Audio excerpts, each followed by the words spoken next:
Thank you very much. Today I was removed from the House of Commons for telling the truth. And I was raised by a very strong woman who told me never to back down from the truth, and that's exactly what I'm doing. The Liberal government got up in the House of Commons and insinuated that Conservatives have been obstructionists when it comes to Bill C-21, that we are part of the problem. And they were talking about a sneaky letter written by Liberals, the Bloc Quebecois and the NDP that Conservatives were not invited to participate in. And this is carried out in light of the Liberal government bringing forward the most underhanded amendment in the most underhanded way that is the largest ban of Canadian hunting rifles in the history of our country. That's right. So again, they have banned the largest and the biggest and the most incredible change to impact everyday hunters. Millions of hunters will be impacted by what they've done, and they brought it forward at the 11th hour in the most sneaky and underhanded way. And for the past week, in partnership with the Bloc Quebecois, the Liberals have filibustered and not allowed Conservatives to weigh into the debate at Public Safety Committee. And so today in the House, to hear a Liberal accusing us of being the problem, insinuating that we are obstructionist, is the most hypocritical thing I have heard in the 3 years that I've been elected as a Member of Parliament. The most popular piece of feedback we get from our constituents is that the Liberal government does not answer questions, that they don't tell the truth. And so today we had enough of it, and I called them out for lying, which they did lie. And I will say it again out here, that they lied today in the House of Commons. That's right. Ms. Dancho, can you clarify what exactly are you saying the Liberals did without informing the Conservatives? Can you just clarify what actually happened? So the Liberal member who stood up and lied, he was talking about a letter written to the Public Safety Chair. And Conservatives were not informed of this. We were not invited to the table to discuss it. And so that was the Bloc and the NDP and the Liberals working together without the consent or knowledge of Conservatives. But then the Liberal gets up today and says that we're part of the problem, insinuating that we are being obstructionist. But we weren't even invited to participate in that 1064 letter. And the only reason they brought forward that 1064 letter is because the Liberals have so circumvented the democratic process of legislation that they're now scrambling, having heard from thousands of hunters from across the country how badly they screwed this up, how much of an impact this is going to have on everyday hunters and farmers and Indigenous hunters and wildlife conservationists. They're now realizing what they did, so now they're scrambling and backtracking and trying to get extra meetings for witnesses. They want 2 meetings for witnesses, and they expect 2 meetings. That's 4 hours of testimony to represent 2 million hunters in this country. And we're talking from the Yukon, Northwest Territories, Métis, First Nations, Inuit, BC, Manitoba. Every province, every region has its own experience in hunting culture. And they're expecting all of that representation to be done in 2 meetings. And they did this behind our back, without our consent, brought it to committee, and got up in the House of Commons today and lied about it, and said that we're part of the problem there, and that we're being obstructionist. And the only reason Canadians know about this is because Conservatives alerted Canada to what they were doing. The Liberals wanted to pass this amendment and all of their other amendments for Bill C-21 in 1 week.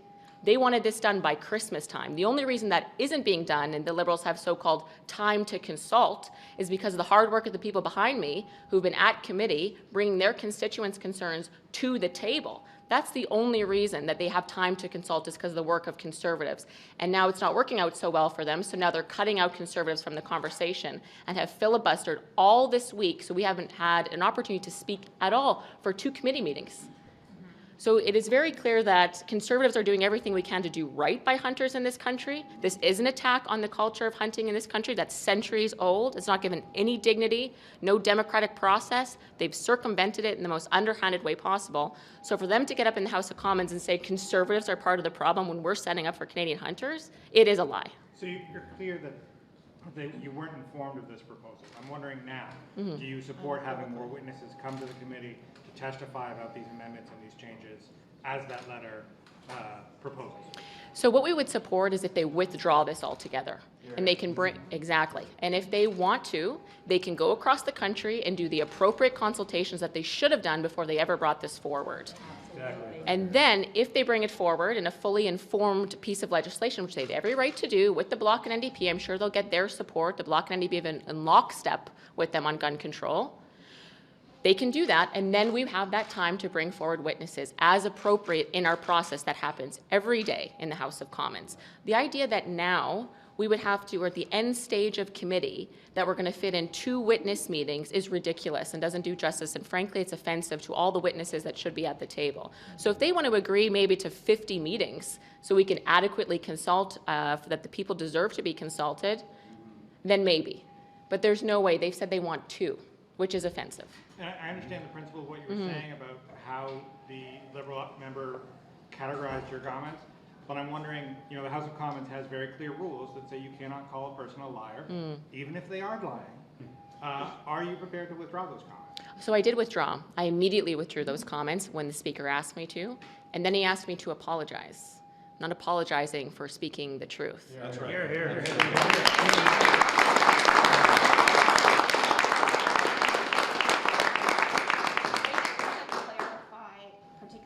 The substance of the amendments. Are the Conservatives opposed to both the definition and the list? Does the party take issue with both of those elements, or is there one in particular?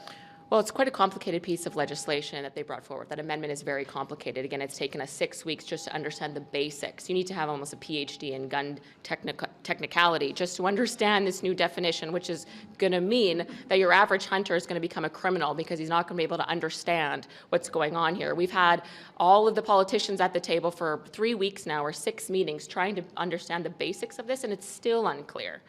So I would say that our issue is with the entire formulation of the amendment.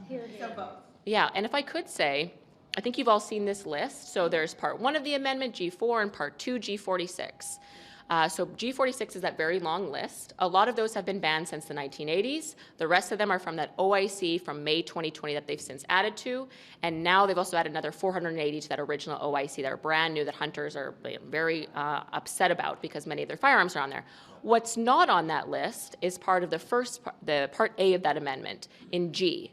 That's the semi-automatic definition there, which encompasses thousands of models of firearms. Those aren't even on that list. We found that out officially today. So if that list is about this long, the real list is about this long. Yeah. So hunters haven't even seen the half of what the Liberals are trying to do today. So they want to talk about not working together and standing in the way.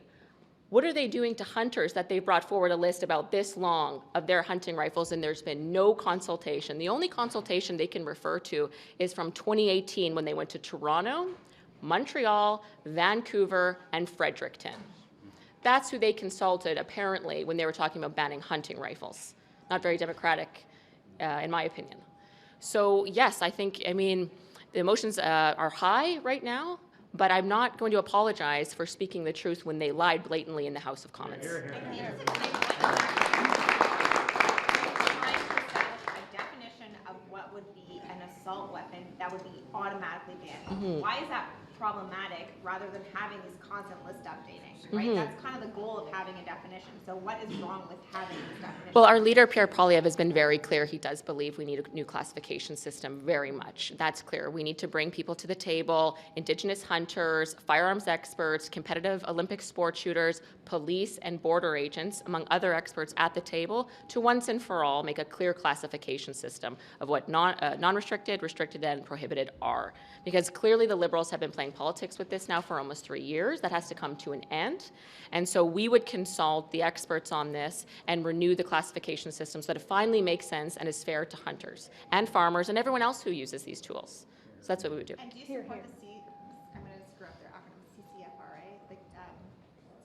that they had the hashtag Poly. They also support your party. Your party is connected to them, are they not? With their own independent organization. They're not connected to us in that regard. Their concerns. We champion the rights of lawful, tested, vetted, and respectable hunters, sport shooters, First Nations hunters. Those are who we champion. There are advocacy groups against that are very anti-gun control, and those are those that are in favor of firearm ownership. So who picks up our videos and things is really up to them. So.